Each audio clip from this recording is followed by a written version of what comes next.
Military science যারা পড়েছে জানে একটা নিউক্লিয়ার যুদ্ধ বিশ্বের প্রেক্ষাপট চেঞ্জ করে রেখে দেবে।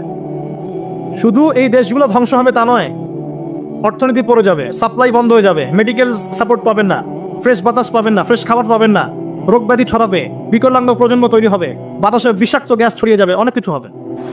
একটা পৃথিবীর কাঠামো নষ্ট হয়ে যাবে এবং বিশ্ব এখন দাঁড়িয়ে আছে সামনে, যুদ্ধ অলরেডি শুরু হয়ে গেছে। একটা হাদিস আমি বলে দেই, আখিরুজ জামানে মালহামা হবে একটা। এই হাদিস এখানে যুদ্ধের নাম বলা হচ্ছে মালহামা। মালহামা শব্দের অর্থ মহাযুদ্ধ। অন্য একটা হাদিস এসেছে 80টা ফ্ল্যাগ, কয়টা? 80টা পতাকা একত্রিত হয়ে যাবে যুদ্ধে। আর 80টা পতাকাকে একত্রিত কোন সংগঠন করতে পারে বলেন? United Nations.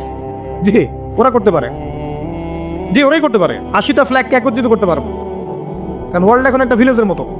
এবং এটা এত ম্যাসাকার যুদ্ধ হবে যে 1/3 মানুষ মারা যেতে পারে। পৃথিবীর 1/3 মানুষ গন কেস, একদম ডেড। আর এত মানুষ কখন মারা যেতে পারে? ঢাল তলোয়ারের যুদ্ধে কি মানুষ এভাবে মারা যেতে পারে? নবী সাল্লাল্লাহু আলাইহি ওয়াসাল্লামের 23 বছরের জীবনে 100-র মতো যুদ্ধ হয়েছে না? ছোট বড় মিলে, গাছ বা সারিয়া মিলে হিসাব করে দেখবেন 10,000-এর বেশি মানুষও মারা যায়নি। হ্যাঁ, যায় নাই এতগুলোতে। কিন্তু আপনি দেখবেন জাপানে হিরোশিমায় নাগাসাকিতে এক একটাতেই শেষ, লাখ লাখ কোটি কোটি মানুষ শেষ। শুধু ভিয়েতনাম যুদ্ধে এই পশ্চিমে কতগুলো মানুষকে হত্যা করেছে দেখেন, চীনে মাও সেতুর কতগুলো মানুষকে মেরেছে দেখেন, রাশিয়ার ওই যে কমিউনিজম বিপ্লব যখন হয়েছে তখন কতগুলো মানুষকে মেরেছে দেখেন, ইরাকে কতগুলো মানুষকে মেরেছে দেখেন, আফগানিস্তানে কতগুলো মানুষকে মেরেছে দেখেন। যারা মানবতা স্লোগান দিয়ে বেড়ায়, যারা হিউম্যানিটির গান শোনায়, তাদের কারণে পৃথিবীতে কত মানুষ যে মারা গেছে এর হিসাব নাই। আর এই মালহামা এমন হবে যেটাতে 1/3 মানুষ যদি মারা যায়, বুঝতে হবে এটা কোনো প্রফেশনাল কনভেনশনাল যুদ্ধ হবে না, এটা নিউক্লিয়ার যুদ্ধ হবে।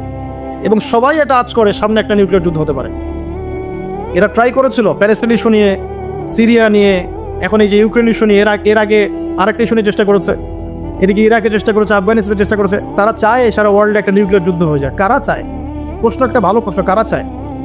যারা প্রশ্ন করেছিল যে ওই ব্যক্তিকে গিয়ে জিজ্ঞাসা করবে রূহ কাকে বলে, আসহাবুল কাহফের কি হয়েছিল, যুলকারনাইন বাদশার কি হয়েছিল, সে যদি অ্যান্সার করতে পারে সে প্রকৃত নবী, তখন তাকে নবী হিসেবে মানবো, তার আগে মানবো না।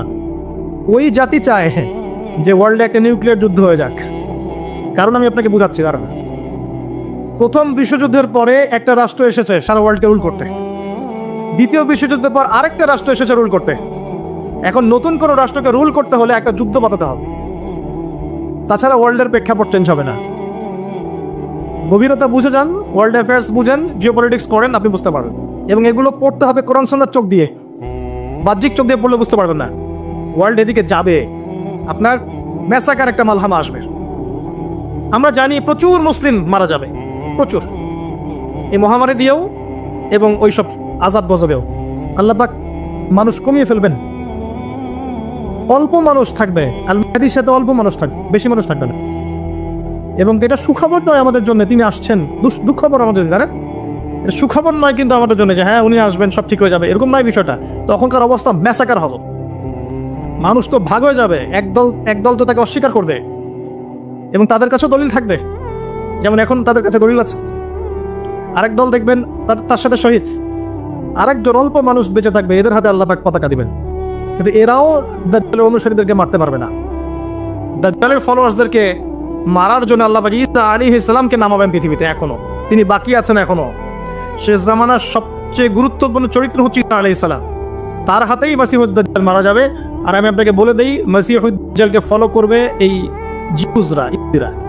এটা স্পষ্ট হাদিস, ইহুদিরা দাজ্জালকে ফলো করবে, স্পষ্ট হাদিস। এখন আপনি খেয়াল করে দেখেন, বিগত 100 বছর না, বিগত 2000 বছরে ইহুদিদের কোনো রাষ্ট্র ছিল না, কোনো রাষ্ট্র ছিল না। লাস্ট এই 70 বছর রাষ্ট্র পেয়েছে।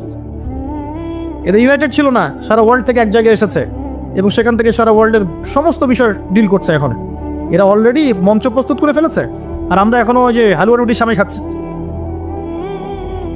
কথা বললে মাইন্ড করে, কিন্তু বাস্তবতা এমন। এখানে আমি জানি যে আমাদের কিছু করার নাই আপাতত, কিন্তু ইনশাআল্লাহ তাআলা যদি গোড়ার থেকে কাজ শুরু করেন, আল্লাহ পাক এমন প্রজন্ম নিয়ে আসবে ইনশাআল্লাহ, যারা ইসলামের পতাকা হাতে নেবে ইনশাআল্লাহ। দেখে নিন ইনশাআল্লাহ তাআলা এটা হবে। কিন্তু এখন সামনের দিনগুলো খারাপ না। এখন আমি আপনাকে বলি, এই মাসিহুদ দাজ্জাল থেকে আপনাকে একটা সূরা বাঁচাবে, যে সূরার নাম সূরাতুল কাহফ। কোন সূরা? এই সূরা জুমার দিনে পড়া আপনার জন্য সুন্নাহ। আজকে জুমার দিন সূরা কাহফ মাস্ট বি তেলাওয়াত করবেন। আল্লাহর ওয়াস্তে অর্থটা বোঝার চেষ্টা করেন। আমি কোনোদিনও বলিনি যে কোরআন তেলাওয়াত করলে নাকি নাই, আল্লাহর কসম কোনোদিনও না। কিন্তু আপনি তেলাওয়াত করলে এর ভিতরে অর্থটা বুঝতে পারবেন না যদি আপনি অর্থ না জানেন, আরবি ব্যাকরণ না জানেন, আরবি ভাষা না জানেন, তাফসীর না পড়েন, আপনি তরজমা না পড়েন, আপনি বুঝতে পারবেন না। আল্লাহ পাক বলছেন ওয়া'তাসিমু বিহাবিল্লাহি জামিআ ওয়া লা তাফাররাকু, একসাথে থাকো, বিভক্ত হয়েও না। এই যে আমি আয়াতটা তেলাওয়াত করে অর্থ করে শোনালাম, এখন আপনার কলিজার মধ্যে একটা বিষয় মেসেজ পৌঁছালো যে আল্লাহ পাক ঐক্যবদ্ধ থাকতে বলেছেন। শুধু যদি আমি আয়াতটা তেলাওয়াত করতাম, অর্থ আপনাকে না বলতাম, আপনি না বুঝতেন, আপনি কিন্তু মেসেজটা পেতেন না, পেতেন? আল্লাহ বলেছেন জিনার ধার কাছে যেও না, ওয়ালা তাকরাবুজ জিনা। আমি যদি শুধু এটা তেলাওয়াত করে দিই আপনাকে অর্থটা না বলি, আপনি বুঝতে পারবেন না। আল্লাহ বলেছেন সুদ ছেড়ে দাও, না ছাড়লে আল্লাহ এবং তার রাসূলের সাথে যুদ্ধের ঘোষণা শুনে রাখো, সূরা বাকারায় আছে। এখন আমি যদি ওয়াদারু মা বাকিয়া মিনার রিবা ওয়া ইল্লাম তাফআলু ফাআযানু বিহারবি মিনাল্লাহি ওয়া রাসূলিহি এই আয়াতে অর্থ করে না শোনাই, আপনি বুঝতে পারবেন? আর আপনি যদি অর্থ না জানেন তাহলে কি বুঝতে পারবেন? তাহলে কি আল্লাহর বার্তা জানার জন্য অর্থের প্রয়োজন নাই? এটাই বোঝাতে চেয়েছে। এবং এই অর্থ আপনি করতে পারবেন না যদি আপনি অ্যারাবিক ল্যাঙ্গুয়েজ না জানেন, ভাষা না জানেন, মাদ্রাসার বইগুলো না পড়েন, আলেম ওলামার কাছে না যান। এগুলোতে যেতেই হবে, তারপরে আপনি এগুলো শিখবেন ইনশাআল্লাহ। শেখাটা আমাদের উচিত। এই সূরা অর্থ সহ পড়েন, সূরা কাহফ গভীরভাবে পড়ার চেষ্টা করেন। এই সূরাই আপনাকে বাঁচাবে ইনশাআল্লাহ মাসিহুদ দাজ্জাল থেকে। এই সূরার প্রথম 10টা আয়াত মুখস্থ করবেন, আজকেই মুখস্থ করবেন। হাত উঁচু করেন, কারা কারা মুখস্থ করবেন? সূরা কাহফের প্রথম 10টা আয়াত অবশ্যই মুখস্থ করবেন। নবী সাল্লাল্লাহু আলাইহি ওয়াসাল্লাম বলেছেন এই 10টা আয়াত যে মুখস্থ করবে তার জীবদ্দশায় যদি দাজ্জাল বের হয়, দাজ্জাল তার কোনো ক্ষতি করতে পারবেন ইনশাআল্লাহ। এর সাথে শেষের 10টা আয়াত মুখস্থ করেন এবং এটা তেলাওয়াত করেন, অর্থটা বোঝার চেষ্টা করেন। আমি শুধু এতটুকু বলে দিই, আপনাকে কিছু সারমর্ম বলে দিচ্ছি আমি। সেটা হলো এই সূরার মধ্যে 4টা গল্প আছে। কয়টা? 4টা। আসহাবুল কাহফের কি হয়েছিল, যুলকারনাইন বাদশার কি হয়েছিল বা আলাইহিস সালাম, নবী মুসা আলাইহিস সালাম এবং খিদির আলাইহিস সালামের মাঝখানের জ্ঞানের এনকাউন্টার, আরেকটা হচ্ছে দুই বন্ধুর গল্প, একজন বড়লোক একজন গরিব। আপনি পড়া শুরু করবেন নবী মুসা আলাইহিস সালাম এবং খিদির আলাইহিস সালামের গল্প থেকে। ওখানে আপনি পাবেন কিভাবে এটাকে পড়তে হবে। ওখানে আপনি পাবেন যে আপনাকে খিদির হতে হবে, 2 চোখ দিয়ে দেখতে হবে, বাইরের চোখ ভিতরের চোখ। বাহ্যিক চোখ দিয়ে সব বুঝতে পারবেন না, আধ্যাত্মিকত্ব লাগবে। এরপরে আপনি 2 বন্ধুর গল্প পড়েন, তারপরে আসহাবুল কাহফের গল্প পড়েন। এটা গল্প না, আসলে এটা ঘটনা। এই ঘটনা আপনাকে দাজ্জাল থেকে বাঁচানোর মেসেজ দিবে। আসহাবুল কাহফ যা যা করেছেন, আপনি আমি যদি তাই করতে পারি তাহলে বাঁচতে পারবেন, অন্য কোনো অপশন নেই। এটাই সেই মেসেজ। আসহাবুল কাহফ যা যা করেছেন গুহাবাসী, আপনাকেও তাই করতে হবে। তখন আপনি মাসিহুদ দাজ্জাল এবং তার সভ্যতা ফেতনা থেকে বাঁচতে পারবেন, অন্য কোনো অপশন নাই। আর সবশেষে একটা সুসংবাদ যুলকারনাইন আলাইহিস সালাম। এটা হচ্ছে এরকম যে যুলকারনাইন আলাইহিস সালামকে আল্লাহ মাশরিক মাগরিব সমস্ত রাজত্ব দিয়েছিলেন। অচিরে আল্লাহ পাক এই ঘটনা ঘটাবেন আরো 2 জন ব্যক্তিকে দ্বারা, আল মাহদী এবং ঈসা ইবনে মারইয়াম। এই মেসেজগুলো আপনাকে সূরা কাহফ দিবে ইনশাআল্লাহ। গভীরভাবে পড়েন, অন্তত একটা বার অর্থ সহ পড়েন, গবেষণা করেন। যে তাফসীরটা আপনার কাছে ভালো মনে হয়, মারিফুল কোরআন হোক, জালালাইন হোক, ইবনে কাসির, আপনার কাছে যেটা ভালো মনে হয় ওটা নিয়ে বসেন। জুমার দিনে এই আমলগুলো করেন।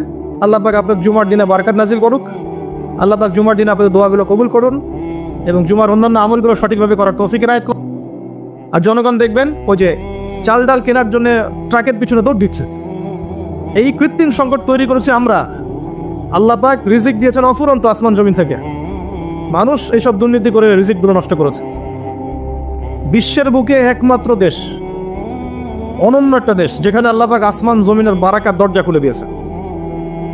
শস্য শ্যামল, সুজলা সুফল। আপনি যে কোনো প্রোডাক্ট এখানে উৎপন্ন করতে পারবেন। মাটি এমন উর্বর, আপনার সমুদ্র আছে, প্রাকৃতিক সম্পদ আছে, আপনার গ্যাস আছে, কয়েকদিন পর তেল আসবে ইনশাল্লাহ, নদী নালা আছে, অক্সিজেন ফ্রেশ পাবেন, খাবার ফ্রেশ পাবেন। আমাদের প্রোডাক্ট যদি আমরাই খেতাম, খেয়ে শেষ করতে পারতাম না, জানেন না? আর যদি আমরা ঠিকঠাক মতো আমাদের এই প্রোডাক্টগুলোর হক আদায় করতাম, মাপে কম না দিতাম, মানুষের ভালো চিন্তা করতাম, নিজের স্বার্থ কম চিন্তা করতাম এবং টাইম টু টাইম যাকাত দিতাম, আমাদেরকে ওয়ার্ল্ড ব্যাংক থেকে লোন নিতে হতো না। আমার কথা বুঝতে হলে ইকোনমিক্স বুঝতে হবে। এই লোন শোধ করতে আমাদেরকে সুদ দিতে হয় এবং এটা সরকারের পক্ষে হিমশিম খেতে হয়, কষ্টকর হয়ে যায়। যদি প্রত্যেক মুসলিম সঠিক সময়ে যাকাত দিত এবং এই জাকাতগুলোকে যদি কালেক্ট করার মতো কোনো পথ পদ্ধতি থাকতো উপরের লেভেল থেকে, যে সব মুসলিম নিসাব পরিমাণ সম্পদ হলেই জাকাত দিতেই হবে বাধ্যতামূলক। আপনি দেখতেন ওই যে কিসের ব্রিটেন আমেরিকা আর কিসের রাশিয়া চায়না, এদের চেয়ে বেশি ডেভেলপমেন্ট করতে পারতাম না ইনশাআল্লাহ। বড় বড় সেক্টরে, মিলিটারি সেক্টরে, মিডিয়ায়, আপনার ফাইন্যান্সে, মেগা প্রজেক্টগুলোতে এবং টেকনোলজিতে দেখতেন, মিলিটারি সায়েন্সে, অস্ত্রশস্ত্রে, প্রত্যেকটা ক্ষেত্রে দেখতেন বাংলাদেশ সুপার পাওয়ার হতো। আমরা কয়জন জাকাত দেই, কয়জন ট্যাক্স দেই? আমরা নিজেরা ঠিক না হলে ভাই পশ্চিমকালেও অবস্থার উন্নতি হবে না। এটা প্রথম কথা। নিজেরা ঠিক না হলে আলাইকুম আনফুসাকুম লা ইয়াদুররুকুম মান দাল্লা ইন ইহতাদাইতুম, এটা শুনেন আগে ভালো করে। নিজে ঠিক না হলে কখনো আমরা মাথা তুলে দাঁড়াতে পারবো না। আমরা যখন অন্যের কাছে লোন নেই তখন তারা আমাদের সাথে এমনভাবে বিহেভ করে, মনে আমরা ওরা দাস মনে হচ্ছে, আমাদের কিনে ঠাট্টা মস্করা করে। এগুলো সব মিডিয়া আসে এখন। আমরা যদি সঠিকভাবে জাকাত দিতাম, সিন্ডিকেট না করতাম, দুর্নীতি না করতাম, আল্লাহকে ভয় করে চলতাম, বিশ্বাস করেন আল্লাহ পাক এত চমৎকার একটা ভৌগোলিক অবস্থা আমাদেরকে দিয়েছেন আমাদের দেশকে, যে এমন কোনো বিষয় নাই যেটা আল্লাহ পাক এখানে দেন নাই। প্রত্যেকটা জিনিস, 5টা মৌলিক বিষয় লাগে না? খাদ্য, বস্ত্র, বাসস্থান, শিক্ষা, চিকিৎসা। কোনটা নাই বলেন তো? এটা কিন্তু আল্লাহ দ্রোহী মানুষদের কারণে হয়নি। আল্লাহওয়ালা মানুষরা এখানে আছেন বলে এটা হয়েছে। এখানে অগণিত ওলামা কেরাম এসেছিলেন, পীর বুজুর্গ এসেছেন, শায়েখ এসেছেন, আধ্যাত্মিক মানুষ এসেছেন। এই জমিনটা কিন্তু পবিত্র। ইতিহাস পড়ে দেখেন, এই জায়গার ইতিহাস পড়ে দেখেন, বহু আল্লাহওয়ালা মানুষ এসেছেন, দিন প্রচার করেছেন, চলে গেছেন। এখনো অফুরন্ত আল্লাহওয়ালা মানুষ আনাচে কানাচে পড়ে আছে এই দেশে। দোয়া করেন তারা, সবার জন্য দোয়া করেন, সবার ভালো চান, কল্যাণ চান, আল্লাহ পাক বারাকা দেন। বাকি যেটা নষ্ট করে সেটা আমরা করি, এটা আল্লাহ পাক করেন না। যাহারাল ফাসাদু ফিল বাররি ওয়াল বাহরি বিমা কাসাবাত আইদিন নাস। জলে স্থলে যত বিপর্যয় ছড়িয়ে পড়েছে এটা মানুষের হাতের কামাইয়ের কারণ, আমাদের কারণে। যাই হোক, একটা পয়েন্ট থেকে আমি অন্যদিকে চলে যাচ্ছি। রমজান মাসে মানুষকে খাওয়ান, কমায় দেন, দাম কমায় দেন, মানুষকে খাওয়ান। ব্যবসায় বাজার কৃত্রিম সংকট তৈরি করবেন না। আল্লাহর ওয়াস্তে আপনি একটা হোটেলের মালিক হলে 10টা মানুষকে ইফতার করান। আপনি একটা কাপড়ের দোকানের মালিক, আপনি প্রতিদিন একটা করে কাপড় এমন কাউকে হারিয়ে দিতে পারেন যার কাপড় কেনার সামর্থ্য নাই। রমজানে মানুষ ইবাদত করার জন্য মুখিয়ে থাকে, আর আমরা এই সময়ে নিজের আখের গোছানোতে ব্যস্ত থাকি। এটা ঠিক না। জাকাত যাদের ফরজ হয়ে গেছে রমজান মাসে ক্যালকুলেট করেন, জাকাত দিয়ে দেন। এবং যদি পারেন সামাজিকভাবে কালেক্ট করেন, রাষ্ট্রীয়ভাবে কালেক্ট করেন, যদি পারেন সংগঠন আছে না, ছোট ছোট অ্যাসোসিয়েশন, এগুলো দিয়ে কালেক্ট করেন, সবার মাঝে বিলান, যেখানে উপযুক্ত খাতে বিলান। ইকোনমিক সিস্টেমটা সুন্দর হবে। এমনও মানুষের কাছে মানে মানুষকে জাকাত দেওয়া জায়েজ আছে যে অমুসলিম নেই, কিন্তু আমরা চাচ্ছি সে ইসলামের সৌন্দর্য দেখে ইসলাম কবুল করুক। বল মুআল্লাফাতি কুলুবুহুম, একটা খাত আছে, 8টা খাতের একটা খাত। আমরা কখনো এই কাজটা করেছি? কিন্তু দেশের আনাচে কানাচে মানুষ, এক শ্রেণীর মানুষ মুসলিমদেরকে খ্রিস্টান বানাচ্ছে। এই খবর আছে আপনার? খবর পাবেন না, কারণ তারা আমাদের মতো আবেগী না, আমাদের মতো বোকাও না। কেন আমরা আবেগী, কেন বোকা? মনে করেন কিছু একটা করলাম, একদম ভিডিও করে ছবি তুলে সারা মিডিয়া অনলাইন ফাটায় ফেলায় যে আজকে আমি একটা কাজ করেছি। আজকে যে ব্যক্তিটা খ্রিস্টান হয়ে গেছে এ কিন্তু অনলাইনে আসে নাই। যে ওকে খ্রিস্টান বানিয়েছে সেও পোস্ট দেয়নি যে আমি আজকে একজনকে খ্রিস্টান বানালাম, দিয়েছে? এই জায়গায় বুদ্ধিবৃত্তিক পার্থক্য আছে আমাদের সাথে ইসলামের শত্রুদের। আমাদের মরক্কো থেকে ইন্দোনেশিয়া পর্যন্ত দেখবেন ইসলামিক কান্ট্রি, একটা চেইনের মতো, সবাই মুসলিম কান্ট্রি। অস্ত্র শক্তি, গভর্নমেন্ট, জনগণ সব আমাদের মুসলিম। এর মাঝখানে একটা কান্ট্রি দেখবেন ইসরায়েল, সবার ঘুম হারাম করে রেখে দিয়েছে। বুদ্ধিভিত্তিক ভাবে ওদের সাথে আমরা হেরে গেছে। বিগত 100 বছর ওরা যেসব জায়গায় উন্নতি করেছে, ওরা এত মানুষকে ফুটিয়ে বেড়ায়নি যে আমি এটা করেছি, আমি এটা করেছি, আমি এটা করেছি। বুদ্ধিভিত্তিক পার্থক্য দেখেন। ইভেন মানুষ জানেও না তার কাছে কতগুলো পারমাণবিক অস্ত্র আছে, কেউ জানে না, কেউ জানে না। এই যে একটা বিষয়, আমরা মানুষকে দেখাতে বেশি পছন্দ করি। আমাদের উচিত ইসলামকে ভিতর থেকে, গোড়া থেকে শক্ত করা। আল্লাহ দেখিয়ে দিবেন, যখন শক্ত হয়ে যাবে আল্লাহ দেখিয়ে দিবেন ইনশাআল্লাহ। আর আইওয়াশ করে, শোডাউন করে আদতে কোনো ফায়দা হয় না। আল্লাহ পাক আমাদেরকে বোঝার তৌফিক দান করুন, আমিন। রমজান মাসে এই কাজগুলো করেন। আমি এখানে একটু সময় নিচ্ছি কারণ আসন্ন রমজানে আমরা এমনভাবে কাজে লাগানোর চেষ্টা করব রমজান মাসটাকে ইনশাআল্লাহ, যাতে করে এই মাসটাতে আমরা আমাদের পুরো জীবনের গুনাহগুলো মাফ করাতে পারি। প্রথম কাজ 5 ওয়াক্ত সালাতে অভ্যস্ত হওয়া। রমজান মাস শুরু হয়ে গেলেই প্রথম দিন থেকেই কিন্তু আপনি 5 ওয়াক্ত নামাজে যেতে পারবেন না জামাতে, যদি আপনি এখন থেকে জামাতে অভ্যস্ত না হন। তাই এখন থেকে প্রস্তুতি। রমজান মাসে গিয়ে আপনি জাকাত ক্যালকুলেট করতে পারবেন না, এখনই আপনি সম্পদের হিসাব করেন, উলামায়ে কেরামের কাছে যান, জাকাতের হিসাব করেন। এমনকি আপনি এটাও করতে পারেন, আপনার সম্পদের যে মিরাজ আছে, মিরাজ বন্টন, এটা এখন থেকে জেনে নিয়ে সেভাবে বন্টন করা শুরু করেন। এটা একটা সমস্যা আমাদের দেশে, আমাদের মুসলিমদের মাঝে। মানুষ মারা গেলে সম্পত্তি নিয়ে কাউয়া কাচাল শুরু হয়, তাই না? জীবিত অবস্থায় কেন বন্টন করছেন? ওই যে কয়দিন আগে দেখলেন না, ব্যাংক কর্মকর্তা একজন মারা গেল, ফেসবুকে দেখেছেন? দাফন করতে দিচ্ছে না, 2 ছেলে ঝগড়া করছে, দলিল দিয়ে বসে আছে। সুবহানাল্লাহ, মানুষের টাকায় তার কাফন কিনে দাফন করা হলো। জীবিত থাকতেই সম্পত্তি বন্টন করে দেন, যার যার হক তাকে তাকে দিয়ে দেন, নিজের হক আল্লাহর কাছে চান, আপনি সুখে থাকবেন। কারণ আমি বারবার বলি, মানুষ মানুষের অবস্থানকে ভালোবাসে, মানুষের অবস্থানকে ভালোবাসে। আজকে আপনার অবস্থান ভালো, আপনাকে সবাই ভালোবাসছে, ঠিক আছে, কিন্তু আপনি যদি তাদেরকে তাদের প্রাপ্য না দেন, আপনার ইন্তেকালের পর তারা আপনার কথা নাও স্মরণ করতে পারে। আল্লাহকে ভালোবাসেন, আল্লাহর সন্তুষ্টির জন্য যার যার হক তাকে তাকে দিয়ে দেন, নিজের হক আল্লাহর কাছে চেয়ে নেন, আপনি সুখে থাকবেন ইনশাআল্লাহ। তো এই কাজগুলো রমজান আগেই করে ফেলেন, বাজার ঘাট করে ফেলেন। এটা আমি টিপস দিচ্ছি এই কারণে, বাজারটা অনেক বেশি সময় নষ্ট করবে আপনার। রমজান মাসে অনেক বেশি সময় আপনার বাজার খেয়ে ফেলবে। এই যে 1-1.5 মাস বাকি আছে, এখন থেকে কোরআন পড়া শিখে নেন। 1.5 মাস সময় লাগবে না ইনশাআল্লাহ, যদি আপনি আলেমের কাছে মাদ্রাসায় গিয়ে কোরআনের তেলাওয়াতটা শেখেন। রমজান মাসে প্রত্যেক দিন 1 পারা করে পড়বেন, পারা যাবে? 30 দিন 30 পারা, 1 মাসে কোরআন খতম, পারা যাবে না? নামাজ মিস দিবেন না জামাতের সাথে, আল্লাহ পাক তৌফিক দান করুন বক্তা শ্রোতা সবাইকে। এবং তারাবির সালাত মিস দিবেন না। তারাবির নামাজ কয় রাকাত এটা নিয়ে ঝগড়া করেন না, আপনি নামাজের কোয়ালিটি বাড়িয়ে দেন। নামাজটা একদম রাসূল সাল্লাল্লাহু আলাইহি ওয়াসাল্লামের সুন্নাহ মোতাবেক আদায় করার চেষ্টা করেন। নবী সাল্লাল্লাহু আলাইহি ওয়াসাল্লাম পা ফুলে যেত না, নামাজ পড়তে পড়তে পা ফুলে যেত না, দীর্ঘ সময় দাঁড়িয়ে থাকতেন। সবচেয়ে সুন্দর তেলাওয়াত যার, তাকে ইমাম করেন, সবচেয়ে সেরা হাফেজকে ইমাম করেন, যার তেলাওয়াত শুনলেই নামাজের মনোযোগ নামাজে ফিরে আসে, এমন মানুষকে ইমামতির দায়িত্ব দেন। মুয়াজ্জিন যিনি হবেন, সুললিত কণ্ঠে মানুষকে মুয়াজ্জিন বানান। আজান আল্লাহু আকবার শুনলেই কলিজার টানে মসজিদে নিয়ে আসবে, এমন মানুষকে আপনি মুয়াজ্জিন বানায় দেন। যাকে তাকে বানায় না, ভাই বানেন, পরীক্ষা নেন, টেস্ট করেন, তারপরে দেন। ইমাম সাহেব, খতিব সাহেব, তারাবির নামাজ যারা পড়াবেন, তাদের তো বউ বাচ্চা কাচ্চা আছে না, পরিবার নাই, তাদেরকে ভালো হাদিয়ার ব্যবস্থা করেন, যাতে তাদের অন্য কোনো ফিকির না থাকে। রমজান মাসে এগুলোই তারা করবেন ইনশাআল্লাহ। আপনি তার পরিবারের দায়িত্ব নিয়ে নেন। আমরা সবাই যদি একটু একটু করে দায়িত্ব নিই, তার পরিবারের দায়িত্ব নেওয়া সম্ভব না? তারা কি সমাজের নিম্ন শ্রেণীর মানুষ? খায়রুকুম মান তাআল্লামাল কোরআন ওয়া আল্লামাহ, নবীজি কি বলেছেন? সর্বশ্রেষ্ঠ মানুষ তারাই যারা নিজেরা কোরআন শেখে অপরকে শেখায়, তাদেরকে মূল্যায়ন করেন। তাদের আমরা খেয়াল করে দেখি অনেক সময় তারা মসজিদ কমিটির কাছে জিম্মি হয়ে যায়, এমনটা করবেন না। তাদের সম্মান তাদেরকে দিন, ইখতিয়ার দিন, সুন্দর মতো তারা নামাজ পড়াবে, তারাবির নামাজ পড়াবে ইনশাআল্লাহ। তারাবির সালাতে আপনি অ্যাটেন্ড করেন, প্রয়োজনে শেষ রাত্রে আবার ওঠেন, উঠে 2 রাকাত নামাজ পড়েন, আল্লাহর কাছে চান। দোয়া কবুলের মাস রমাদান, তাই নয় কি?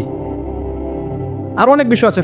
সাদাকাতুল ফিতরগুলো দিবেন রমাদান মাসে। ওই যে কিছু হোটেল আছে না, পর্দা টাঙায় রাখে, মানে ওখানে মনে হয় আল্লাহ দেখে না, তাই না? পর্দাটা টাঙায় রাখে, এগুলোকে বয়কট করবেন। কি জন্যে? যারা নন মুসলিম তাদের জন্য হোটেল আলাদা ব্যবস্থা আছে না, মুসলিমদের জন্য কোনো পর্দার ব্যবস্থা থাকবে না। মুসলিম হলে আপনি বসতেই দিবেন না ওখানে, রোজা রাখেন কেন? যদিও বা মুসাফির হলে সুযোগ আছে, অসুস্থ হলে সুযোগ আছে, কিন্তু এই যে সংস্কৃতি তৈরি করছি আমরা, হোটেলে একটা অংশ থাকবে যারা বেরোজাদার ওখানে গিয়ে খাবে। মাশাআল্লাহ, জিনিসপত্রের দাম কমান, মানুষের উপকার করেন, মানুষকে কাপড় দেন, খাবার দেন, বেশি বেশি ইফতার করান, ইফতারের প্রজেক্ট হাতে নেন। যার যেরকম ক্ষমতা আছে, কেউ যদি সমাজের নেতা হয়ে থাকেন, সমাজের মানুষকে ইফতার খাওয়ার ব্যবস্থা করেন। আপনি পরিবারে ইফতারের এমন অ্যারেঞ্জমেন্ট করবেন যাতে পরিবারে বাচ্চা কাচ্চা সবাই মিলে একসাথে ইফতার করেন। ওরা দেখে দেখে বড় হবে যে আমরা ছোটবেলায় আমাদের বাবা মার সাথে একসাথে ইফতার করে বড় হয়েছে। ইসলামিক সংস্কৃতি মনের ভিতরে ঢুকে যাবে। এটা কিন্তু ইসলামিক সংস্কৃতি, আমরা কিন্তু এগুলো হারিয়ে ফেলছি। দেখবেন এখন আলাদা আলাদা প্লেট, আলাদা আলাদা ঘরে খাবার খাচ্ছে, তাই না? কিন্তু ইসলামিক সংস্কৃতি যে একসাথে বসবো, বাসার কর্তা তিনি বসবেন, মা বসবেন, বোন বসবে, ছেলেমেয়েরা বসবে, প্রথমে কর্তা শুরু করবে, তারপর তারা শুরু করবে, আদব। এখন এগুলো নাই। যে যার প্লেট নিয়ে ঘরে ঘরে চলে যায়, যে যার হাতে একটা করে স্মার্টফোন। একটা বাড়ির মধ্যে 10টা জগৎ, একটা বাড়িতে 10টা ভিন্ন ভিন্ন পৃথিবী, এক একজন এক এক জগতে বিচরণ করে, কারোর সাথে কারো যোগাযোগ নেই। এই করে করে আমরা পারিবারিক বন্ধনগুলো নষ্ট করে ফেলছি। মেয়েদের কোরআন শেখার ব্যবস্থা করেন রমজান মাসে, আপনারাও শেখেন। রমজান মাসে কোরআন তেলাওয়াত করেন বেশি বেশি, অন্তত একটা খতম দেন। যারা হাফেজে কোরআন তারা বেশি বেশি খতম দেন, বেশি বেশি তেলাওয়াত করেন, প্রত্যেক হরফে 10 নেকি হবে। এই মাস কোরআন নাজিলের মাস। আর কি আছে? যারা কোরআনে বিজ্ঞ পারদর্শী তাদের উচিত কোরআন এবং সুন্নাহ এই মাসে গবেষণা করা, করে 30 দিন 30টা দার্স দেয়া। পারা যাবে না? মসজিদে কোনো একটা ওয়াক্তে নামাজের পরে 30 দিন 30টা সাবজেক্টে কথা বলবে। একদিন সালাত, একদিন সাওম, একদিন যাকাত, একদিন তওবা, একদিন মনে করেন আত্মশুদ্ধি, একদিন তাজকিয়া, একদিন সুদ ইত্যাদি। এক একটা দিন এক একটা সাবজেক্টে কথা বলা যায় না? 10 মিনিট, 15 মিনিট, 20 মিনিট করে মসজিদ ভিত্তিক কাজগুলো করেন। ইনশাল্লাহ দেখবেন রমজান মাসটা প্রাণবন্ত হবে। আর যদি রমজানে দেখা যায় লকডাউন হয়ে গেছে সবকিছু, যদি দেখা যায় আল্লাহ না করুক আপনার জন্য আরও মোক্ষম সুযোগ, সারাদিন বাসায় ইবাদত করে কোনো সমস্যা নেই। রমজান মাসে অপসংস্কৃতিগুলো বন্ধ করে ফেলবে। বাসায় সব মুভিজ, তারপরে যে আপনার ডিশ অ্যান্টিনা কী কী আছে এগুলো আমি বুঝি না, টাটা স্কাই কী কী জানি আছে না, এগুলো সব বন্ধ করে ফেলবে, এগুলো থাকবেন না। যদিও বা বাসায় একটা টিভি এখনকার ফোনের চেয়ে অনেক ভালো। কোন সেন্সে বললাম? আগে এমন ছিল যে বাসায় একটা টিভি আছে ডাইনিং রুমে, যেখানে সবাই একসাথে বসে টিভি দেখতো, তাই না? সবাই একসাথে মিলে একটা মুভি দেখতো, বাংলা সিনেমা দেখছে, নাটক দেখছে, এমন ছিল। তখন কি হতো, ছেলে বাবার অগোচরে খারাপ কিছু দেখতে পারতো না, চ্যানেল চেঞ্জ করতে পারতো না, পারতো? এখন সবার হাতে স্মার্টফোন, সবাই ঘরে ঘরে যে যার মতো পর্নোগ্রাফি দেখছে, কেউ কারোটা দেখে না। ওইটাও একটা ভালো। আর এগুলো শয়তানের যন্ত্র, আপনি বাসায় স্থান দিবেন না। রমজান মাসে তো মোটেই না। আল্লাহ পাক আমাদেরকে আসন্ন রমজানে পৌঁছে দিন, এবং আমরা দোয়া করি আল্লাহ পাক রমজানটাকে আমাদেরকে সর্বোচ্চ এফোর্ট দিয়ে কাজে লাগানোর তৌফিক এনায়েত করুন। আমি সাল্লাল্লাহু আলাইহি ওয়াসাল্লাম রমাদান মাসকে পেয়েছে, নিজের গুনাহ মাফ করাতে পারলো না, তার জন্য ধ্বংস। আমরা যেন ওই কাতারে না পড়ি, আল্লাহ পাক আমাদেরকে হেফাজত করুন। আমি তৃতীয় শরীতে তিনি তখন বলছেন সাল্লাল্লাহু আলাইহি ওয়াসাল্লাম, ধ্বংস হোক সেই ব্যক্তি যার সামনে আমার নাম উচ্চারণ করা হয়েছে, সে আমার নাম শুনে দরুদ পড়ে নাই। জীবনে কখনো যেন এমন না হয় যে আপনার সামনে মুহাম্মদ সাল্লাল্লাহু আলাইহি ওয়াসাল্লাম নামটা উচ্চারিত হয়েছে, আপনি দরুদ পড়েন নাই, এমনটা যেন কখনো না হয়। সবচেয়ে শ্রেষ্ঠ দরুদ কোনটা? দরুদে ইব্রাহিম, এটা পড়বেন। যদি এটা না পারেন, সকাল সন্ধ্যায় এতটুকু পড়বেন, আল্লাহুম্মা সাল্লি ওয়া সাল্লিম আলা নবিয়িনা মুহাম্মদ। দরুদ সকালে 10 বার, সন্ধ্যায় 10 বার। ফজিলত রাসূলুল্লাহ সাল্লাল্লাহু আলাইহি ওয়াসাল্লাম আপনার জন্য সুপারিশ করবেন ইনশাআল্লাহ। যে ব্যক্তি সকাল সন্ধ্যায় 10 বার করে দরুদ পড়ে, নবী সাল্লাল্লাহু আলাইহি ওয়াসাল্লাম ইনশাআল্লাহ ওই ব্যক্তির জন্য সুপারিশ করবেন ইনশাআল্লাহ। এই আমলগুলো করতে কি আপনাকে সরকার বাধা দিবে? প্রশাসন বাধা দেয়? আমরা অনেক ক্ষেত্রে উপরের দিকে আঙ্গুল তুলে বসে থাকি। অনেক কাজ আমাদের করার আছে নিজের ভিতরে, যেগুলো করলে আমাদের কোনো সমস্যা নেই, আমরা সেগুলোই করি না। 5 ওয়াক্ত নামাজ পড়তে কে বাধা দিবে আপনাকে? আপনি আপনার পরিবারে বোরখা পর্দা রাখবেন, কেউ বাধা দিবে আপনাকে?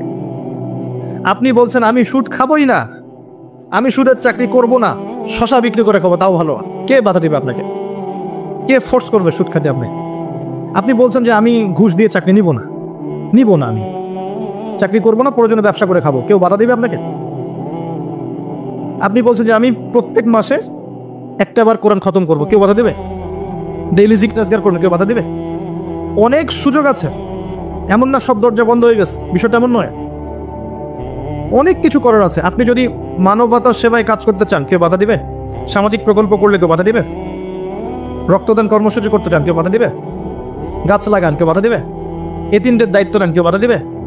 আপনি যদি একটা বিধবা মেয়েকে বিয়ে করেন, কেউ বাধা দিবে? একটা তালাকপ্রাপ্ত মেয়েকে বিয়ে করে আপনি তার দায়িত্ব নিয়েছেন, তার গার্ডিয়ান হয়েছেন, কেউ বাধা দিবে? এগুলো নেককার কাজ নয়, এগুলো সৎ কাজ নয়। তো সৎ কাজ করার রাস্তা কি সব বন্ধ হয়ে গেছে? আল্লাহ পাক এজন্যই বলেছেন, ইয়া আইয়ুহাল্লাযীনা আমানু, হে মুমিনগণ, আলাইকুম আনফুসাকুম, তোমরা নিজেদের আত্মশুদ্ধির খবর নাও, নফসের খবর নাও। লা ইয়াদুররুকুম মান দাল্লা ইন ইহতাদাইতুম ইলাল্লাহি মারজিউকুম জামিআন ফায়ুনাব্বিউকুম বিমা কুনতুম তা'মালুন। আসেন, জুমার এই দিনে অনেক আমল আছে যেটা আপনাকে আল্লাহর কাছাকাছি নিয়ে যাবে ইনশাআল্লাহ, রাসূল সাল্লাল্লাহু আলাইহি ওয়াসাল্লামের সুপারিশ পাইয়ে দিবেন ইনশাআল্লাহ। তার মধ্যে একটা কাজ হচ্ছে বেশি বেশি দরুদ পড়া। পারবো ইনশাআল্লাহ? আপনি একটা টার্গেট নেন যে আমি এই জুমার দিনে 100 বার দরুদ পড়বো, করা যাবে? কেউ বাধা দিবে? আমি বলছি না 100 বারই পড়তে হবে, এটা আমি বলছি না, কিন্তু আমি সংখ্যা ফিক্স করতে বলছি না। আপনি একটা টার্গেট নিয়েছেন যে আমি 100 বার মিনিমাম পড়বো আজকে, কেউ বাধা দিবে? এটা কি বেদাত হয়ে যাবে? আচ্ছা, জুমার দিন অন্যতম একটা আমল হচ্ছে, অন্যতম আমল সেটা হলো জুমার সলাতের জন্যে, ভালো করে শোনেন, জুমার সলাতের জন্যে আগে আগে মসজিদে যাওয়া। আমরা কি করি, প্রথম রাকাত হয়ে গেছে, দ্বিতীয় রাকাতে শেষ বৈঠক বাকি আছে, দৌড় দিয়ে মসজিদে যান। অনেক মুসল্লি দেখবেন জাস্ট নামাজটা শুরু হওয়ার আগে আগে মসজিদে ঢুকবে। অথচ নবী সাল্লাল্লাহু আলাইহি ওয়াসাল্লাম বলেছেন, জুমার দিনে কেউ যদি সকাল সকাল উত্তম রূপে গোসল করে, উত্তম রূপে গোসল কোনটা এটা জানেন তো? আমরা ফরজ গোসল যেমন করে করি, এটা সর্বোত্তম গোসল। উত্তম রূপে গোসল করেছে, সবচেয়ে সেরা জামাটা পরেছে, সবচেয়ে সেরা উত্তম পোশাকটা। আমরা মসজিদে যাওয়ার সময় সবচেয়ে খারাপ পোশাকটা পরি। আর যদি দেখা যায় কোনো পলিটিক্যাল নেতা দাওয়াত করেছেন, সবচেয়ে সুন্দর কাপড় পরে গেলাম। দাঁড়ান, আপনি আল্লাহর সাথে মসজিদে দেখা করতে যাচ্ছেন, কেন সবচেয়ে নোংরা জামাটা পরে যান? আপনি সবচেয়ে উত্তম পোশাক পরে যাবেন। দলিল দিব, ওই যে হাদিসে জিবরিল, জিবরাইল আলাইহিস সালাম মসজিদ নববীতে আসলেন, এসে নবী সাল্লাল্লাহু আলাইহি ওয়াসাল্লামের হাঁটুর সাথে হাঁটু লাগিয়ে বসলেন। ওই হাদিসের মধ্যেই আছে দেখবেন, রাজুলুন শাদীদুল বায়াদুস সিয়াব, একদম উত্তম ধবধবা কাপড় পরে সে মসজিদে এসেছে, প্রমাণ। তো জুমার দিনে যদি আপনি সবচেয়ে সেরা সুন্দর পোশাকটা পরেন, আগে উত্তম রূপে গোসল করেন, আতর খুশবু ব্যবহার করেন, ব্যবহার করে আপনি খুতবা শুরু হওয়ার আগেই, খুতবা মানে বয়ান, এটা শুরু হওয়ার আগেই আপনি পায়ে হেঁটে মসজিদে আসেন, ইমাম সাহেবের কাছাকাছি বসেন এবং মনোযোগের সাথে তার খুতবা শোনেন, কাউকে কষ্ট না দেন, এমনকি কারোর সাথে এতটুকু না বলেন যে চুপ কর। কেউ পাশে কথা বলছে, আপনি এতটুকু বলবেন না, চুপ কর।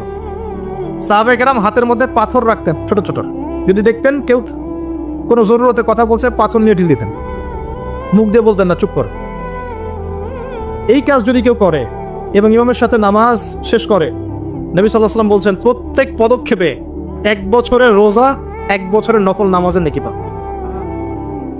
এই ফজিলতটা আপনি জুমার দিনে অর্জন করতে পারেন।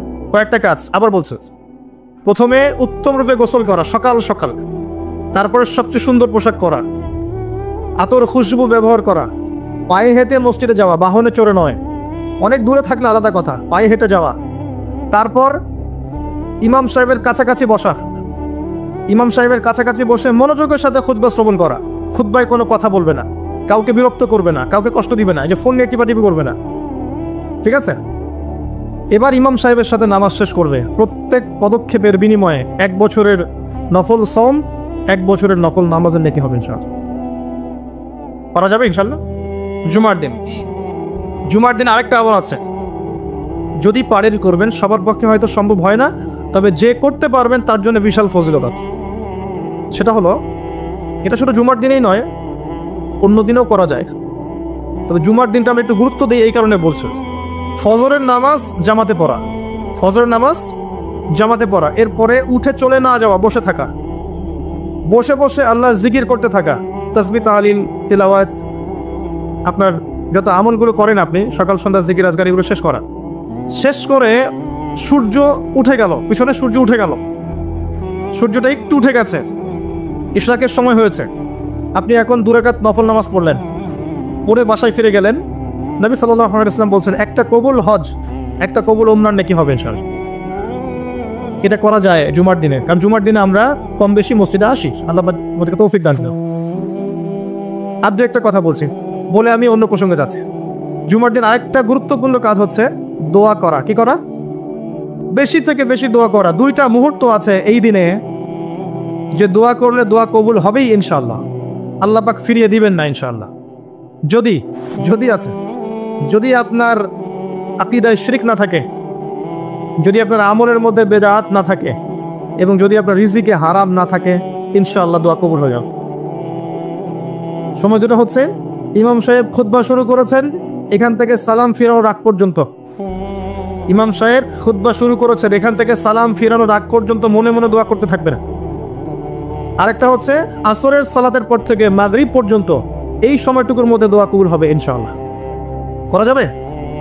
আমাদের অনেক চাওয়া আছে না, নিজের জন্যে, পরিবারের জন্যে, সুস্থতার জন্যে, আমাদের সমাজের জন্যে, দেশের জন্য আমাদের চাওয়া আছে না? উম্মার জন্য আমরা চাই না? এই চাওয়াগুলো পূরণের মোক্ষম সময় খুঁজে খুঁজে দোয়া করতে হয়। দোয়া কবুলের সময়গুলো খুঁজে খুঁজে দোয়া করতে হয়। যে এখন এই মজলিসে দোয়া কবুল হচ্ছে ইনশাআল্লাহ। যখন দিনের জন্য মানুষ বসে এই জায়গায় মানুষের দোয়া কবুল হয়। যখন বৃষ্টি পড়ে তখন দোয়া করলে দোয়া কবুল হয়। রাতের শেষ অংশে দোয়া কবুল করলে দোয়া কবুল হয়। আপনি মুসাফির মানুষ, দোয়া করলে দোয়া কবুল হয়। জুমার দিনে এই ক্ষণগুলোতে দোয়া কবুল হয়। আজান হয়েছে, আজান এবং ইকামত এর মাঝখানে দোয়া কবুল হয়। সেজদা দিয়েছেন নামাজে, এই সেজদায় আপনার দোয়া কবুল হবে। ফরজ নামাজের শেষে সালাম ফিরানোর আগে এবং সালাম ফিরানোর পর দোয়া কবুল হয়। অনেক জায়গা আছে, যুদ্ধের মাঠে, জিহাদের মাঠে দোয়া কবুল হয়। অনেক ক্ষেত্র আছে দোয়া কবুল হওয়ার। আমাদের খুঁজে খুঁজে দোয়া করতে হবে। আমরা কি করি? দোয়া করানোর জন্য মানুষকে হায়ার করে নিয়ে আসি, ডেকে নিয়ে আসি। আপনার বাবা মারা গেছেন, আমি কি আপনার আবেগটা বুঝতে পারবো? আপনার ওই অনুভূতিটাকে আমি ফিল করতে পারবো? আপনার সন্তান অসুস্থ, আমি কি ফিল করতে পারবো আপনার সন্তানের জন্য আপনার মনটা কেমন করছে? তখন আপনি দাঁড়িয়ে যাবেন নামাজে, আপনি দোয়ার জন্য হাত উঠাবেন, ইনশাআল্লাহ চোখের পানি ছেড়ে দেবেন, আল্লাহ পাক দোয়া কবুল করবেন সব। আরেকটা কাজ আছে যেটার পরে দোয়া কবুল হয়, সেটা হচ্ছে যে কোনো ভালো কাজ করার পরে। মনে করেন আপনি বাসা থেকে বের হয়েছেন, একটা উদাহরণ দিচ্ছি আর কি। একজন মানুষ হঠাৎ আপনার সামনে আসলো, আপনি আল্লাহ দেখেছেন। এবার আপনি এই আমলটাকে ওসিলা করে আল্লাহর কাছে দোয়া করছেন, আল্লাহ এই কাজটা যদি তোমার কাছে ভালো লেগে থাকে, আল্লাহ তুমি আমার এই বিপদটা দূর করে দাও, বা আল্লাহ আমাকে এটা পাইয়ে দাও। ইনশাআল্লাহ দেখবেন দোয়া কবুল হয়ে যাবে। আমি দলিল দিচ্ছি, আমি সময় সংক্ষিপ্ততার কারণে সবগুলোর ইবারত বলছি না, কিন্তু আমি দলিল দিচ্ছি। 3 জন ব্যক্তি গুহায় আটকে গেছে, গুহার মুখ পাথর দিয়ে বন্ধ হয়ে গেছে। এখন কোনো অবস্থাতেই বের হওয়ার কোনো সুযোগ নাই, নিশ্চিত মৃত্যু, নিশ্চিত। এই সময় 3 জন বলছে যে এখন কোনো অপশন নাই, আমাদের যদি কোনো ভালো কাজ থেকে থাকে ওর ওসিলা দিয়ে দোয়া করলে আশা করা যায় আল্লাহ পাক বিপদ থেকে আমাদেরকে উদ্ধার করতে পারেন। একজন দোয়া করছে, আল্লাহ আমার বৃদ্ধ পিতামাতা ছিল, ওই যে বললাম শুরুতে আমার বৃদ্ধ পিতামাতা ছিল, আমি সারাদিন কৃষিকাজ করতাম, রাখাল ছিলাম, ছাগল প্রতিপালন করতাম, দুধ ধোয়াতাম। যতক্ষণ আমার মাকে না পান করিয়েছি আমি কখনো দুধ পান করি নাই। বাসায় ফিরে গেছি, মাকে দুধ পান না করানো পর্যন্ত আমি পান করি নাই, বাবাকে না পান করানো পর্যন্ত আমি করি নাই।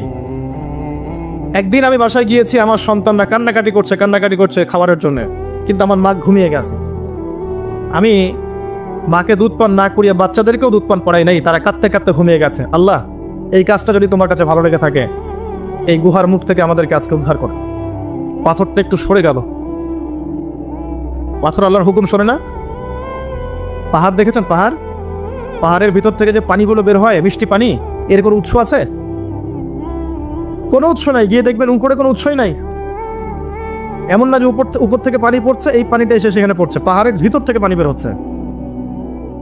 এগুলো কিভাবে সম্ভব? আল্লাহ পাকের কুদরত। তো পাথরের মুখটা সরে গেল, পাহাড়ের ওখান থেকে গুহার মুখ থেকে পাথরটা একটু সরে গেল, কিন্তু বের হওয়ার জন্য এনাফ না। আরেকজন বলছেন, আল্লাহ আমার একজন চাচাতো বোন ছিল, কাজিন। যুবকরা ভালো করে শোনেন, যদি জিনা ছাড়তে পারেন এবং হারাম সম্পর্ক থেকে বের হয়ে আসতে পারেন, আল্লাহ পাক আপনাকে সাক্ষাৎ মৌতের হাত থেকে বের করতে পারেন। ওই যুবক বলছে, আমার একজন চাচাতো বোন ছিল, অত্যন্ত সুন্দরী, আমি খুব করে তাকে চাইতাম যে আমি যেন তাকে পাই। আমি তাকে প্রপোজ করলাম, খারাপ প্রপোজ, বিয়ে প্রপোজ নয়, হারাম প্রপোজাল। সে বলল যে আমাকে যদি 100 স্বর্ণ মুদ্রা দিতে পারো তাহলে আমি রাজি। সে 100 স্বর্ণ মুদ্রা অনেক কষ্ট করে কামাই করে সে ওই মেয়েকে দিল। একা পেয়েছে মেয়েকে, তার চাচাতো বোনকে সে স্বর্ণ মুদ্রা দিল। দেওয়ার পরে সে অবৈধ কাজ করার জন্য প্রস্তুতি নিয়েছে। সে বলছে, আমি এমন জায়গায় ছিলাম যে আমি সেই মেয়ে 2 পায়ের মাঝখানে বসেছি। এমত অবস্থায় মেয়ে আমাকে বলছে যে হে আল্লাহর বান্দা, আল্লাহকে ভয় করো। তখন আমি 100 স্বর্ণ মুদ্রাও রেখে আসছি, আল্লাহ তোমার ভয় আমি সেই জেনা থেকে চলে আসছি, আমি সেখানে জেনা করি না। আল্লাহ এই কাজটা যদি তোমার সন্তুষ্টির জন্য করে থাকি, আল্লাহ আজকে আমাদেরকে সাক্ষাৎ মৌতের হাত থেকে বাঁচান। এই পাথর আরো সরে গেল। এখান থেকে যুবক ভাইদেরকে বলবো যে নাম্বার ডিলিট করে দেন, সব কিছু ডিলিট করে দেন। আপনাকে আল্লাহ পাক ওই 3 জন যুবকের মতো করে বাঁচাবেন ইনশাআল্লাহ। যে কোনো আপনার যে কোনো দোয়া কবুল হবে ইনশাআল্লাহ। আপনার যে কোনো দোয়া কবুল হবে যদি আপনি জিনা ছাড়তে পারেন। আল্লাহ পাক বলেছেন ওয়ালা তাকরাবু জিনা, ধারের কাছেও যেও না, করোনা নয়, ধারের কাছেও যেও না। আর আমরা বলছি কাছে আসার গল্প, এরা কত বড় লম্পট চিন্তা করে দেখেন। আল্লাহ বলেছেন লা তাকরাবু জিনা, জিনা এটা, এর কাছেও যেও না। আর আমাদের এই যুব সমাজকে শিখাচ্ছে এই ক্র্যাশ ফ্রি মিক্সিং হচ্ছে কাছে আসার গল্প। নাউজুবিল্লাহ, কত বড় আল্লাহ দ্রোহী চিন্তা করে দেখেন। ইকোনমিক্যালি বয়কট করে দেন, ইকোনমিক্যালি বয়কট করেন, কিনবেনই না প্রোডাক্টটা, যাবেনই না ধারের কাছে। সরাসরি যারা আল্লাহর কোরআনের আয়াতের বিরোধিতা করবে আপনি ধার কাছেই যাবেন, এদেরকে বয়কট করে চলবেন, একা চলবেন, কোনো সমস্যা নেই। কি সমস্যা? নিমের ডাল দিয়ে দাঁত মাজবে, কি সমস্যা? নিমের দাঁত আছে না, এরা দাঁত মাজবে, কি সমস্যা? যাবেন না সামনে, যায়েন না। লাখ লাখ কোটি কোটি মানুষ যায়েন না, দেখবেন কয়দিন পর ভুল স্বীকার করে বলবে ঠিক আছে ভুল হয়ে গেছে। প্রতিবাদ করতে পারি না। ওই যে মুসলিমরা যদি তেলটা বন্ধ করে ফেলতো, যে তেল দিব না, সুয়েজ খাল দিয়ে কাউকে যাইতে দিব না, অমুক দিক দিয়ে রুট বন্ধ করে দিব, দেখতেন সব সিধা হয়ে গেছে। হ্যাঁ, আমরা পারি নাই, যে আমরা ওই জায়গাগুলোতে পারিনি, আমরা আপোষ করে ফেলছি, এই কারণে আমাদের এই অবস্থা হয়েছে। আল্লাহ পাক আমাদের ইমানি জজবা দান করুন। আমি আরেকজন ছিল, সে বলছে যে তার একজন কর্মচারী ছিল, কর্মচারী কিছু বেতন পেত, ধরেন মাসিক বেতন ধরেন 5,000 টাকা 10,000 টাকা এরকম পেত। সে ওই বেতনটা না নিয়ে চলে যায়, তখন মালিক এই বেতনটার টাকা দিয়ে কিছু পশু কিনেছে, গবাদি পশু। পরে আস্তে আস্তে আস্তে আস্তে এগুলো বৃদ্ধি পেয়েছে। কথা বুঝতে পারছেন? অনেক দিন পর সেই শ্রমিক এসেছে, এসে বলেছে আমার সেই পারিশ্রমিক আমাকে দেন। তখন এই মালিক বলছে সমস্ত গবাদি পশুই তোমার। তো এই শ্রমিক বলছে যে আমার সাথে কি মশকরা করছেন, আমি তো 1 মাসের মজুরি পাই। তখন সে বলছে না, মশকরা করছি না, বরং ওই মজুরি দিয়ে আমি 2টা পশু কিনেছিলাম, এখান থেকে এতগুলো পশু হয়েছে, সবগুলোই তোমার। সে সবগুলো দিয়ে দিয়েছে। সুবহানাল্লাহ। সে বলছে আল্লাহ এই কাজটা যদি আমি তোমার সন্তুষ্টির জন্য করে থাকি, এই পাথরটা সরিয়ে দাও। গুহার মুখ থেকে পাথর সরে গেল, আলহামদুলিল্লাহ। এগুলো কোনো গাল গল্প নয়, কোনো কেচ্চা কাহিনী নয়, এগুলো কিন্তু ইসরাইলি রিওয়ায়াত নয়, সহিহ হাদিস। এগুলো নবী সাল্লাল্লাহু আলাইহি ওয়াসাল্লাম হাদিসগুলো বলেছেন। এক সরিষা দানা পরিমাণ মিথ্যা নাই এখানে। এখান থেকে বলতে যাচ্ছিলাম দোয়া কবুলের অন্যতম একটা উপায় হচ্ছে আপনি কোনো ভালো কাজ করেন গোপনে, যেটা আল্লাহ ছাড়া কেউ জানে না, ওর ওসিলা করে আপনি আল্লাহর কাছে যান, দোয়া কবুল হবে ইনশাআল্লাহ। আরেকটা অপশন হচ্ছে আল্লাহ পাকের যে নাম এবং সিফতগুলো আছে এগুলোকে ওসিলা করে দোয়া করা। যেমন আল্লাহ তোমার রহমান নামের ওসিলায় আমি তোমার কাছে দয়া চাচ্ছি, তোমার আল গফুর নামের ওসিলায় আমি ক্ষমা চাচ্ছি, তোমার আর রাজ্জাক নামের ওসিলায় আমি রিজিক চাচ্ছি, ওয়াহাব নামের ওসিলায় আমি সন্তান চাচ্ছি, ইত্যাদি। কথা কি বুঝতে পারছেন? যে নামের সাথে যে বিষয়টা যায় এটা ওসিলা করে আপনি দোয়া করলে ইনশাআল্লাহ তাআলা আপনি আপনার ফলাফল পাবেন। আর একটা সবচেয়ে বড় অস্ত্র শিখিয়ে দিচ্ছি, এটা আমি কাউকে শিখাইনি আজ পর্যন্ত, আজকে এবং আমি আমার জীবনে দেখেছি, এই ওসিলা করে যা চেয়েছি পাইনি এমন কোনোদিনও যায় নাই, আলহামদুলিল্লাহ। আমি সম্পূর্ণ আল্লাহ পাকের কৃতজ্ঞতা এবং শুকরিয়া আদায় করছি। এইটা ওসিলা করে আমি যা চেয়েছি আমি সারা জীবনে তাই পেয়েছি, এবং আমি বিশ্বাস করি আমি যা পেয়েছি এই বয়সে, আমি যা পেয়েছি আল্লাহ পাক কোটি কোটি মানুষকে তাদের নাই, এটা আমি বিশ্বাস করি। এই বয়সে আমি যা পেয়েছি আল্লাহ পাক আমাকে যা দিয়েছেন, যত দিয়েছেন, কোটি কোটি মানুষকে আল্লাহ পাক তাদের নাই, আমি এমনটাই মনে করি। আমি কি শিখাই দেবো সেটা? আপনি আল্লাহ পাকের তাওহীদের ওসিলা দিয়ে দোয়া করেন, দোয়া করতে করতে আল্লাহকে বলেন আল্লাহ তোমার তাওহীদের কালিমা লা ইলাহা ইল্লাল্লাহ এর ওসিলা করে তোমার কাছে আমি চাচ্ছি, আপনি পাবেন ইনশাআল্লাহ। যদি আপনার রিজিক হালাল হয়, যদি আপনার আকীদায় শিরক না থাকে, যদি আপনার আমলে বেদাত না থাকে, ইনশাআল্লাহ পাবেন। এরপরেও 2টা কথা আছে, সেটা হলো যদি দেখেন পান নাই, ইনস্ট্যান্ট পান নাই, মনে করবেন না দোয়া কবুল হয় নাই। এমনও দোয়া আছে যে আমি 10 বছর থেকে করছি এখনো পাইনি। এমনও দোয়া আছে আমি নিজেই 10 বছর থেকে করছি, আমার কাছে মনে হয় 2009-10 সাল থেকে আমি করছি, এখন পর্যন্ত পাইনি, ইনশাআল্লাহ পাবে। তো ইনস্ট্যান্ট সব পেতে হবে এমন নয়। যদি দেখেন পান নাই, তার মানে 3টা বিষয় ঘটেছে। একটা, বান্দা দোয়া করেছে, সাথে সাথে কবুল করা হয়নি, আপনাকে এটা উপযুক্ত সময় দেওয়া হবে ইনশাআল্লাহ। 2 নাম্বার, এই যে আপনি আল্লাহর কাছে চেয়েছেন, এর ওসিলায় আল্লাহ পাক আপনার আমল, আপনার তাকদীর থেকে কোনো বিপদ আপদ সরিয়ে দিয়েছেন। আপনি বুঝতে পারেননি, আপনি দোয়া করেছেন, হয়তো মনে হচ্ছে আপনি পান নাই, কিন্তু এর ওসিলায় আল্লাহ পাক আপনার তাকদীর থেকে কোনো বিপদকে মিটিয়ে দিয়েছেন, আপনি বুঝতে পারেননি। আরেকটা হচ্ছে দুটার কোনোটাই হয়নি, পরকালে কিয়ামতের মাঠে আল্লাহ আপনাকে দিবেন জন্য জমা রেখেছেন। অতএব দোয়া করলে কোনো লস নাই, বেশি বেশি দোয়া করবেন, সিজদায় বেশি বেশি দোয়া করবেন, ফরজ সালাতের আগে পরে করবেন, নরমালি হাত তুলে দোয়া করবেন, নফল নামাজ পড়ে করবেন, দান সাদাকা করে করবেন, কোরআন তেলাওয়াত করে করবেন, দোয়া বাড়িয়ে দেন। আত্মশুদ্ধির কথা আমরা যে বলি না, কয়েকটা বিষয় জড়িত। বেশি বেশি কোরআন তেলাওয়াত করলে আত্মশুদ্ধি হয়, বেশি বেশি জিকির করলে আত্মশুদ্ধি হয়, আল্লাহ না মানুষের সহবতে গিয়ে পড়ে থাকলে আত্মশুদ্ধি হয়, বেশি বেশি দোয়া করলে আত্মশুদ্ধি হয়, বেশি বেশি পরকালের কথা ফিকির করলে আত্মশুদ্ধি হয়। এগুলোর খুব বেশি প্রয়োজন। আত্মশুদ্ধি না থাকলে আমরা আগামীতে পথ চলতে পারবো না। একটা বাতি থেকেই বাতি জ্বলবে, বাতি থেকেই বাতি জ্বলবে ইনশাআল্লাহ। আপনি নিজেকে ছোট মনে করেন না, তুচ্ছ মনে করেন না। একটা বাতি থেকেই হাজারটা বাতি জ্বলবে ইনশাআল্লাহ। আগে নিজে ঠিক হন, তারপরে কু আনফুসাকুম ওয়া আহলিকুম নারা, নিজে জাহান্নামের আগুন থেকে বাঁচো, পরিবারবর্গকে বাঁচাও। পরিবারকে বাঁচান ভাই। পরিবার খুব কঠিন জিনিস, কারণ পরিবার কথা শুনতে চায় না। হ্যাঁ, দেখবেন মানুষ কথা শুনবে, পরিবারের লোক কথা শোনে না, এমন হবে। ওইখানে আপনাকে সবর করতে হবে। যদি দেখেন যে শেষমেশ দাওয়াত দিতে দিতে বুঝাতে বুঝাতে আর কথা শোনেই না, আপনি আলাদা হয়ে যান, তাও ভালো। কথা বুঝতে পারেন নাই? আসহাবুল কাহাফের মতো হয়ে যান, তারপরে আপোষ করেন অন্যায়ের সাথে। কারণ এই ফিতনাগুলো আপনাকে আল্লাহর পথে চলতে দিবে না, বাধা দিবে।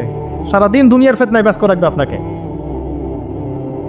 এর আগে সূরা আল ইমরানের 102 নম্বর আয়াত আছে, ইয়া আইয়ুহাল্লাযীনা আমানু ইত্তাকুল্লাহ, আল্লাহকে ভয় করো, হাক্কা তুকাতিহ, ভয় করার মতো ভয় করো, ওয়ালা তামুতুন্না ইল্লা ওয়া আনতুম মুসলিমুন, পরিপূর্ণ মুসলিম না হয়ে মৃত্যুবরণ করো না। কিভাবে পরিপূর্ণ মুসলিম হবে? ইয ক্বালা লাহু রাব্বুহু আসলিম ক্বালা আসলামতু লিরাব্বিল আলামিন, ইব্রাহিম আলাইহিস সালাম। যখনই আল্লাহর কোনো বিধান চলে আসবে, হুকুম চলে আসবে, সাথে সাথে আত্মসমর্পণ, এর নাম মুসলিম। বলবে না যুক্তি কি, দর্শন কি, বিজ্ঞান কি, জিজ্ঞেস করবে না, সে আত্মসমর্পণ করবে, এর নাম মুসলিম। প্রত্যেকটার পিছনে যুক্তি, বিজ্ঞান, দর্শন থাকবে ঠিকই, কিন্তু আপনার বুঝে নাও আসতে পারে, আপনার বুঝে নাও আসতে পারে। বুঝে না আসলে এর মানে এই নয় যে ওর মধ্যে কোনো বিজ্ঞান নাই, কোনো দর্শন নাই, কিছু নেই। ইব্রাহিম আলাইহিস সালামকে বলা হয়েছে সন্তানকে জবাই করো, জিজ্ঞেস করেননি এটা তো আনসাইন্টিফিক, কেন করব, যুক্তি কি, জিজ্ঞেস করেছেন? স্ত্রীকে রেখে আসো, বাচ্চাকে রেখে আসো, জিজ্ঞেস করেছেন? জনমানুষের জায়গায় আল্লাহ কি করবো, কেন রেখে আসবো? ইসলাম এর নাম, ইসলাম এর নাম, এর নাম নয় এই সেজদা করো, সেজদা করো আদমকে, সে বলছে খলাকতানি মিন নার খলাকতাহু মিন তিন, এর নাম ইসলাম নয়। আপনি দেখবেন এখন তাওহীদের মধ্যে শিরক ঢুকে গেছে, সুন্নতের মধ্যে বেদাত ঢুকে গেছে, দেখবেন হালাল রিজিকের মধ্যে হারাম ঢুকে গেছে। খুব কম মানুষই এখন হালাল রিজিক খায়, খুব কম মানুষই। সবার ঘরে ঘরে এখন সুদ, সবার ঘরে ঘরে দেখবেন ঘুষের টাকা ঢুকছে, দুর্নীতির টাকা ঢুকছে, আত্মসাতের টাকা ঢুকছে। খুব কম মানুষ হালাল খায়। অনেক সময় দেখবেন আমরাও দাড়ি টুপি রেখেও অনেক সময় বোনদের সম্পত্তির অধিকার দেই না, এমন হয় না? আমরাও অনেক সময় ধর্মীয় লেবাসেও দেখা গেছে আমরা টাকা পয়সা আত্মসাৎ করছি না? এরকমও হিস্ট্রি আছে। খুব কম মানুষ আছে এই পৃথিবীতে যারা হালাল রিজিক খাচ্ছে। আমরা খাস করে দোয়া করি আল্লাহ যেন আমাদের সবাইকে হালাল রিজিক খাওয়ার তৌফিক দান করেন। প্রতিটা ক্ষেত্রে ফিতনা। আপনি সংস্কৃতিতে যান, সেখানে দেখবেন সংস্কৃতির নামে আমরা মেয়েদের সাথে কি করেছি, নারী পুরুষের ফ্রি মিক্সিং করে দিয়েছি। নারী পুরুষ বেলাল্লাপনে একসাথে চলাফেরা করছে, যেখানে আল্লাহ পাক কিছু চাইতে বলেছেন পর্দার আড়াল থেকে, তাই না? সূরা আহজাব পড়েন, সূরা নূর পড়েন।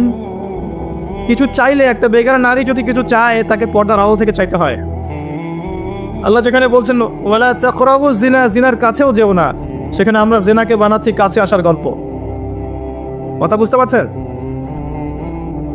ফ্রি মিক্সিং একদম শুরু থেকে, স্কুল লাইফ থেকে শুরু হবে, একদম ওই যে ক্লাস 5-6 থেকে শুরু করে এসএসসি, এইচএসসি, অনার্স মাস্টার্স, প্রতিটা ক্ষেত্রে, স্কুল, তারপর কলেজ, তারপর বিশ্ববিদ্যালয়, সবখানে ফ্রি মিক্সিং। নারী পুরুষ একসাথে ক্লাস করবে, একসাথে পড়বে, একসাথে ঘুরবে, তারা বন্ধু।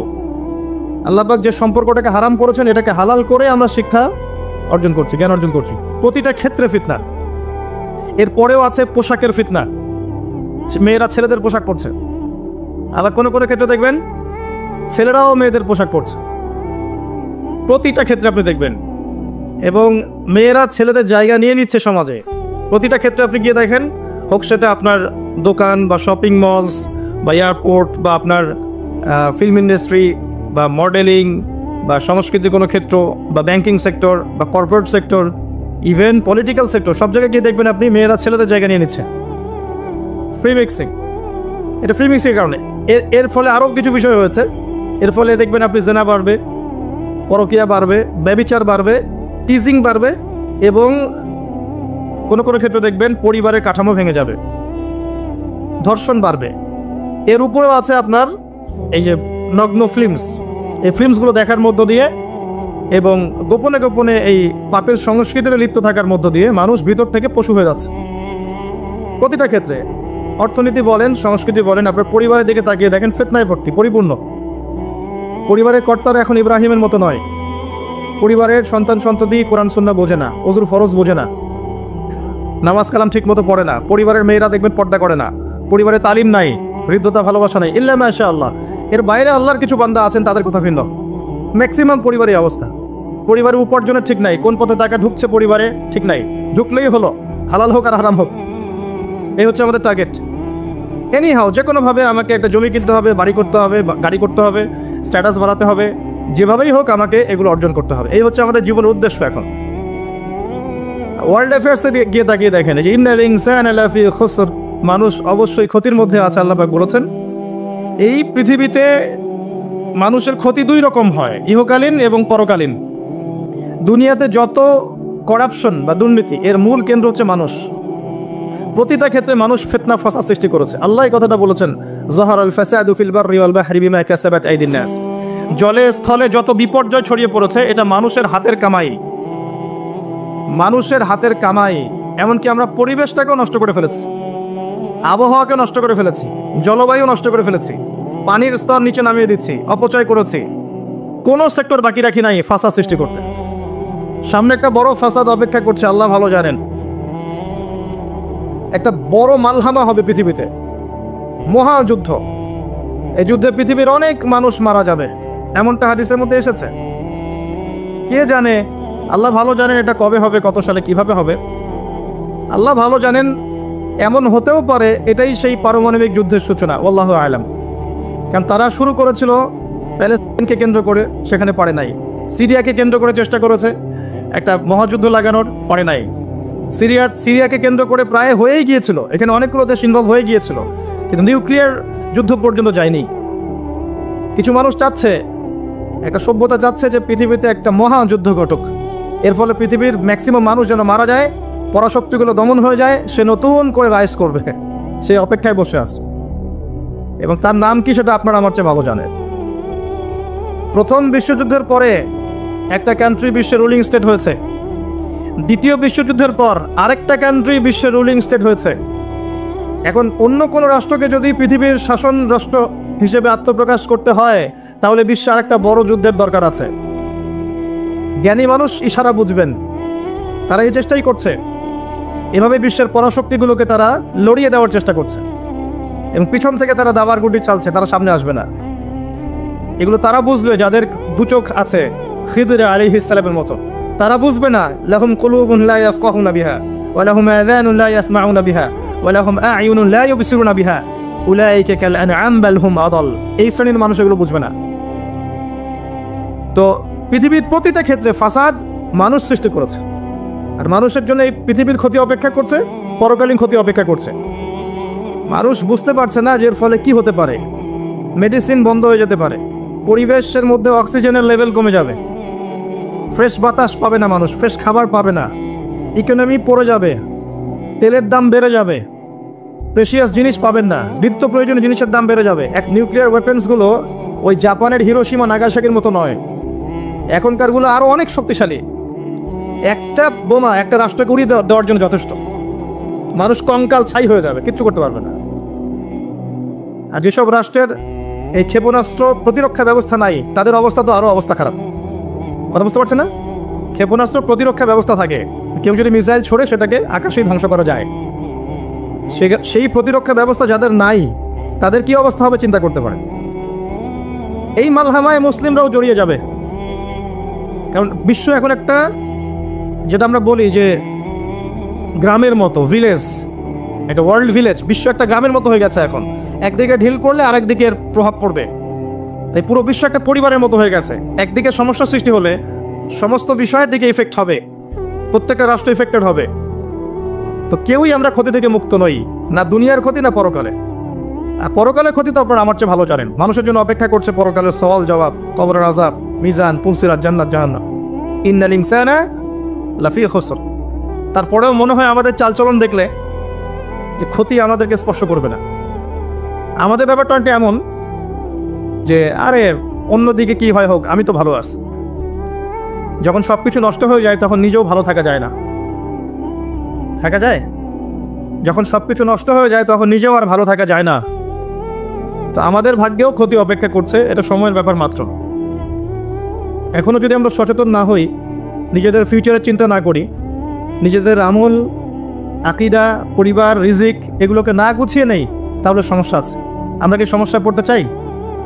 আল্লাহ পাক আমাদের সবার আকীদাকে পরিশুদ্ধ করুন, আমিন।